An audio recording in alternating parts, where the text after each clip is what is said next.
आरंभ करने की मैं घोषणा करता हूं। बहुत बहुत धन्यवाद और सभी को शुभ प्रभात। हाल ही में हमारा आज की जो परिचर्चा है वो जो महत्वपूर्ण प्रश्न है 50 से लेकर और जहां तक मैं आपको 75 तक मैं आज करूंगा, तो ध्यान रखेंगे। हाल ही में किसकी अध्यक्षता में संसद सुरक्षा उल्लंघन घटना की जांच समिति गठित हुई है? तो याद रहे कि यह अनीस दयाल के नेतृत्व में यह इसका गठन किया गया है। अनीस दयाल सिंह के नेतृत्व में इसका गठन किया गया है। यह इंपॉर्टेंट तथ्य है जिसको ध्यान रखिएगा। VVI वर्ष 2023 को भारत के इन 2 शहरों के यूनेस्को क्रिएटिव सिटीज नेटवर्क में शामिल किया गया है, तो ग्वालियर और कोझिकोड। ये भी बहुत इंपॉर्टेंट है, VVI है, इसे हर संभव स्थिति में याद करके रखिए। हाल ही में किसके द्वारा एक रेटिंग और प्रमाणन पहल नेस्ट की शुरुआत की गई है?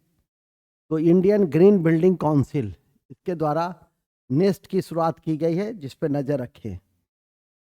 भारतीय नौसेना के लिए हाल ही में विकसित ड्रोन का क्या नाम है? फॉल्कन। यह भी बहुत इंपॉर्टेंट है। फॉल्कन क्या है? तो भारतीय नौसेना के लिए हाल ही में विकसित ड्रोन का नाम है।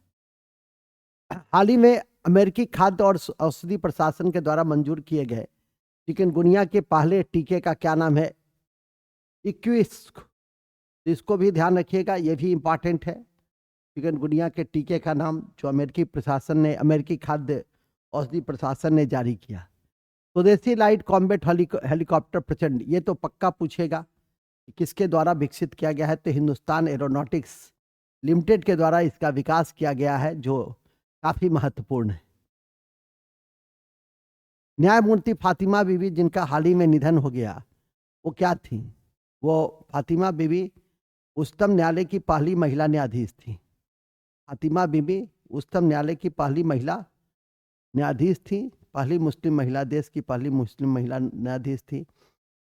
अच्छा, उसके संबंध में असत्य चुनना है, तो ये ठीक है। 1993 से 97 तक राष्ट्रीय मानवाधिकार की सदस्य भी रही, ये भी ठीक है। केरल की पूर्व राज्यपाल नहीं थी, ये गलत है। और देश में पहली मुस्लिम महिला न्यायाधीश भी थी। तो ये तीनों ठीक है और ये गलत है, असत्य है, जो ध्यान रखें। नोबेल पुरस्कार 2023 के बारे में सत्य पर विचार करें। तो ये काफी इंपॉर्टेंट है। जॉन ओलाव, नरगिस मोहम्मदी, अर्थशास्त्र के लिए क्लाउडिया गोल्डिन और चिकित्सा के लिए कैटलिन कैरिको, तो ये सभी इंपॉर्टेंट है और इस पर नजर रखने का प्रयास करेंगे। परीक्षा के दृष्टि से इस तरह के तथ्य आपकी पूछी जाती है, विशेषकर नोबेल पुरस्कार से संबंधित, तो मैं समझता हूं कि इस पर नज़र रखने का प्रयास करेंगे। क्लाउडिया गोल्डिन को अर्थशास्त्र के लिए दिया गया है और कैटरीना कैरिको को चिकित्सा के क्षेत्र में। तो परीक्षा के दृष्टि से इस तरह के तथ्यों पे निश्चित रूप से ध्यान रखें। जॉन ओलाव फ्रांस के हैं, जो महिला उत्पीड़न पर अपने साहित्य को लिखा है। इस तरह से ये सभी सत्य होगा। ये इंपॉर्टेंट हुआ, बहुत इंपॉर्टेंट है, इसको रट लेना है सीधे। विभिन्न युद्धाभास के बारे में असत्य पर विचार करें। भारत फ्रांस वरुण ठीक है, भारत जापान धर्म गार्जियन ठीक है, भारत मंगोलिया खान कन्वेस्ट ठीक है और भारत ब्रिटेन इंद्र गलत है। तो नजर रखें। ऑपरेशन सजग से संबंधित निम्न कथनों पर विचार कीजिए। ऑपरेशन सजग ये भी इंपॉर्टेंट है। भारतीय रेलवे के द्वारा महिला सुरक्षा हेतु चलाया गया एक अभ्यास है, ठीक है। इसे बाद सितंबर 2023 को आयोजित किया गया था। उपयुक्त कथनों में से कौन सा कथन सत्य है? तो ये ऑपरेशन सजग, तो सबसे पहले तो इस दृष्टि से ध्यान रखने का प्रयास कीजिए कि ये पश्चिमी समुद्र तट पर चलाया गया एक तटीय सुरक्षा अभ्यास है, न कि भारतीय रेलवे पुलिस के द्वारा। तो भारतीय समुद्री तटीय क्षेत्रों में समुद्री तटीय क्षेत्रों में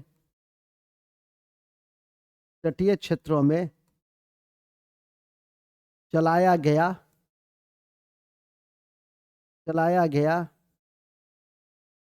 अभ्यास। तो ये ज्यादा इंपॉर्टेंट है, ध्यान रखें। आदित्य L1 मिशन से संबंधित निम्नलिखित कथनों पर विचार करें। 2 सितंबर को इसरो के द्वारा सतीश धवन अंतरिक्ष केंद्र से छोड़ा गया था और इसरो के PSLV C-58 रॉकेट के द्वारा। ये सिर्फ एक सही है, जिसे ध्यान रखिए, ठीक है। तो ये आदित्य L1 भी काफी महत्वपूर्ण है, जिस पर नजर रखने की जरूरत है। सतीश धवन से छोड़ा गया था और इसे जिस रॉकेट से छोड़ा गया था वो था PSLV C-57, न कि 58। PSLV C-57 से छोड़ा गया था, जिस पर ध्यान रखने का प्रयास करेंगे। सूर्य के अध्ययन के लिए भारत के द्वारा भेजा गया यह पहला सूर्य अभियान है, जो इम्पोर्टेंट है। हाल ही में केंद्रीय सूचना आयोग के जो नए मुख्य सूचना आयुक्त के रूप में नियुक्त किए गए हैं, उनका नाम है हीरालाल समरिया। ऑपरेशन सजग भी याद रखिएगा। निम्नलिखित कथनों पर विचार करें। सितंबर 2023 को कृषि वैज्ञानिक और भारत में हरित क्रांति के जनक स्वामीनाथन का निधन हो गया, ठीक है। और 2024 में इन्हें भारत रत्न दिया गया। ये दोनों सही है। और इन्हीं की अभी रिपोर्ट पर MSP से संबंधित कानूनी दर्जा को लेकर किसान आंदोलित भी हैं। इस कारण से भी स्वामीनाथन चर्चा में है। भारत के लद्दाख, निम्नलिखित कथनों पर विचार करें। भारत के लद्दाख स्थित न्योमा में विश्व का सबसे ऊंचाई पर स्थित लड़ाकू हवाई अड्डा सीमा सड़क संगठन के द्वारा बनाया गया, ठीक है। यह एयरबेस चीन की सीमा से लगभग 50 किलोमीटर की दूरी पर स्थित है, यह भी ठीक है। इस परियोजना के लिए 200 करोड़ रुपए अनुमानित है, यह भी ठीक है। तो मतलब सभी सत्य है, लेकिन ज्यादा इंपॉर्टेंट है न्योमा। इसको ध्यान रखिएगा, न्योमा को। सितंबर 2023 में कौन सा भारत का 54वां बाघ अभ्यारण्य, वीरांगना दुर्गावती बाघ अभ्यारण्य, काफी चर्चित है और इसे 54वां के रूप में घोषित किया गया है। तो परीक्षा के दृष्टि से इसे याद रखने का प्रयास करेंगे। ये सब परीक्षा के लिए उल्लेखनीय तथ्य है। और ये मध्य प्रदेश का 7वां बाघ अभ्यारण्य क्षेत्र है। यह मध्य प्रदेश का 7वां बाघ अभ्यारण्य क्षेत्र है। और जानकारी में है ही कि मध्य प्रदेश बाघ राज्य है। और ध्यान रखें कि बाघ परियोजना के अभी पिछले साल ही 50 वर्ष पूरे किए गए थे। तो इस तरह से 50 वर्ष पिछले वर्ष ही पूरे हुए। तो ध्यान रखने का प्रयास करेंगे। निम्नलिखित में से ई गवर्नेंस का कौन सा वर्णन सटीक बैठता है? ई गवर्नेंस सभी वर्णन सही बैठता है। नागरिक सेवा में सुधार, शासन में पारदर्शिता, भ्रष्टाचार पे नियंत्रण, लोकतंत्र को मजबूत करना, ये सभी सत्य है। निम्नलिखित कथनों में से कौन सा युग्म सत्य है? तो कौन सा युग्म सत्य है? रॉबर्ट्स का फुटबॉल, ये ठीक है। रणजी ट्रॉफी क्रिकेट ठीक है। डुरंड का फुटबॉल ठीक है। रंगास्वामी हॉकी है, इसका संबंध हॉकी से है। तो 1, 2, 3 सही है। अर्जुन पुरस्कार 2023 के विषय में सत्य पर विचार करें। मोहम्मद शमी ठीक है। शीतल देवी ठीक है। मुरली ऊंचीकूद ठीक है। तो सभी ठीक है। और बहुत इंपॉर्टेंट है, इससे भी ध्यान रखेंगे, यह भी परीक्षा के दृष्टि से महत्वपूर्ण है। भारत रत्न पुरस्कारों के बारे में सत्य पर विचार करें। 1954 से प्रारंभ हुआ। मेडल की आकृति पीपल पत्ता है, यह भी ठीक है। 2024 में सबसे ज्यादा अब तक 5 को भारत रत्न दिए गए हैं। 1 करोड़ रुपए की वित्तीय सहायता दी जाती है। 1 करोड़ रुपए की वित्तीय सहायता दी जाती है, ये नहीं, ये गलत है। तो ये 3, 1, 2, 3 आपकी सत्य है। तो परीक्षा के दृष्टि से भारत रत्न के विषय में एक बात याद रखिएगा कि अब तक सबसे अधिक 5 लोगों को प्रदान किए गए हैं। तो इस तरह से इन चीज़ों को निश्चित रूप से ध्यान में रखें।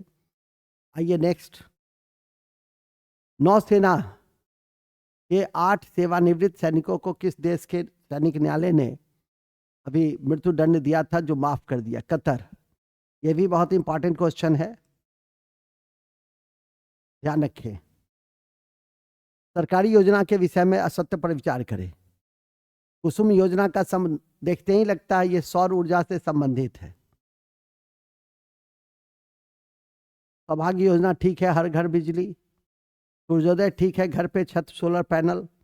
स्वनिधि ठीक है। कुसुम योजना का संबंध सौर ऊर्जा से है और बहुत इंपॉर्टेंट है। आज के सभी प्रश्न परीक्षा उपयोगी हैं और काफी इंपॉर्टेंट है। बिहार बजट 2024 के संदर्भ में विचार करें, ठीक है।